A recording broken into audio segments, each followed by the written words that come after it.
श्रीमन नारायण नारायण हरि हरि। आज हम आपको सफला एकादशी व्रत की कथा सुनाने जा रहे हैं।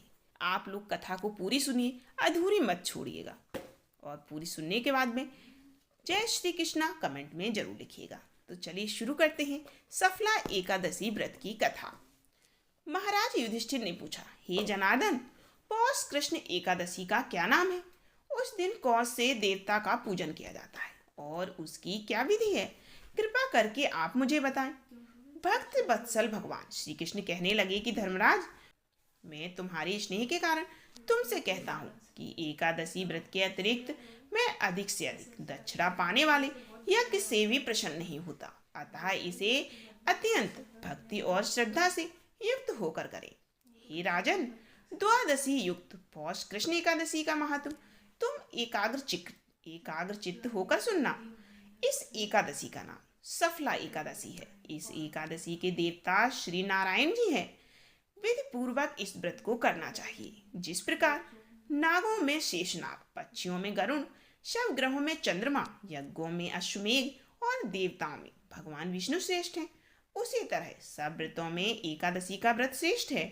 जो मनुष्य सदैव एकादशी का व्रत करते हैं वे मुझे परम प्रिय हैं। अब इस व्रत की मैं विधि तुमसे कहता हूँ। मेरी पूजा के लिए ऋतु के अनुकूल फल, नारियल, नींबू, नैवेद्य आदि 16 वस्तुओं का संग्रह करें। इस सामग्री से मेरी पूजा करने के बाद रात्रि का जागरण करें। इस एकादशी के व्रत के समान यज्ञ, तीर्थ, दान, तप और कोई दूसरा व्रत नहीं है। 5000 वर्ष तक तप करने से जो फल मिलता है उससे भी अधिक फल सफला एकादशी का व्रत करने से मिलता है। हे राजन, अब आप इस एकादशी व्रत की कथा सुनिए। चंपावती नगरी में एक महिष्मान नाम का राजा राज करता था। उसके 4 पुत्र थे। उन सब में लुम्पक नाम वाला बड़ा राजपुत्र महापापी था। वह पापी सदा पर स्त्री और वेश्यागमन तथा दूसरे बुरे कामों में अपने पिता का धन नष्ट किया करता था। सदैव ही देवता, ब्राह्मण, वैष्णवों की निंदा किया करता था।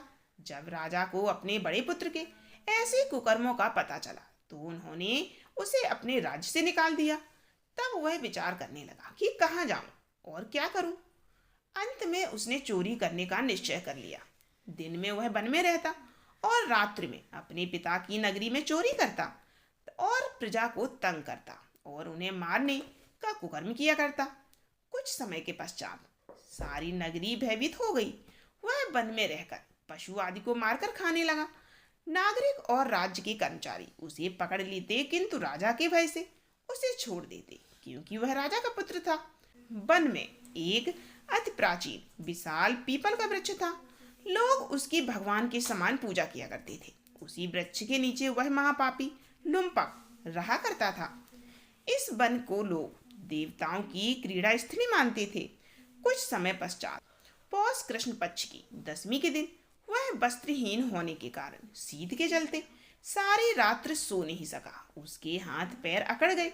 सूर्योदय होते होते वह मूर्छित होकर जमीन पर गिर गया। दूसरे दिन एकादशी को मध्याह्न के समय सूर्य की गर्मी पाकर उसकी मूर्छा दूर हुई। गिरता पड़ता वह भोजन की तलाश में निकला। पशु को मारने में वह समर्थ नहीं था, अतः पेड़ के नीचे गिरे हुए फल उठाकर वापस उसी पीपल वृक्ष के नीचे आ गया। उस समय तक भगवान सूर्य अस्त हो चुके थे। वृक्ष के नीचे फल रखकर कहने लगा, हे भगवान, अब आपके ही अर्पण हैं ये फल, आप ही तृप्त हो जाइए। उस रात्रि को दुख के कारण रात्र को भी नींद नहीं आई।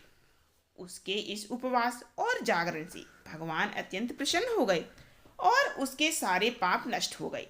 दूसरे दिन प्रातःकाल एक अति सुंदर घोड़ा अनेक सुंदर वस्तुओं से सजा हुआ उसके सामने आकर खड़ा हो गया। उसी समय आकाशवाणी हुई कि हे राजपुत्र, श्री नारायण की कृपा से तेरे सभी पाप नष्ट हो गए। अब तू अपने पिता के पास जाकर राज्य प्राप्त कर। ऐसी वाणी सुनकर वह अत्यंत प्रसन्न हुआ और दिव्य वस्त्र धारण करके भगवान आपकी जय हो ऐसा कहकर अपने पिता के पास गया। उसके पिता ने प्रसन्न होकर उसे समस्त राज्य का भार सौंप दिया और वह वन में चले गए। अब लुम्पक शास्त्रानुसार राज्य करने लगा उसके स्त्री पुत्र आदि सारा कुटुंब भगवान नारायण का परम भक्त हो गया।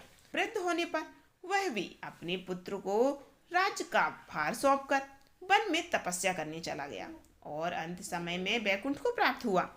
अतः जो मनुष्य इस परम पवित्र सफला एकादशी का व्रत करता है उसे अंत में मुक्ति मिलती है। जो नहीं करते हैं वे पूंछ और सींगों से रहित पशुओं के समान है।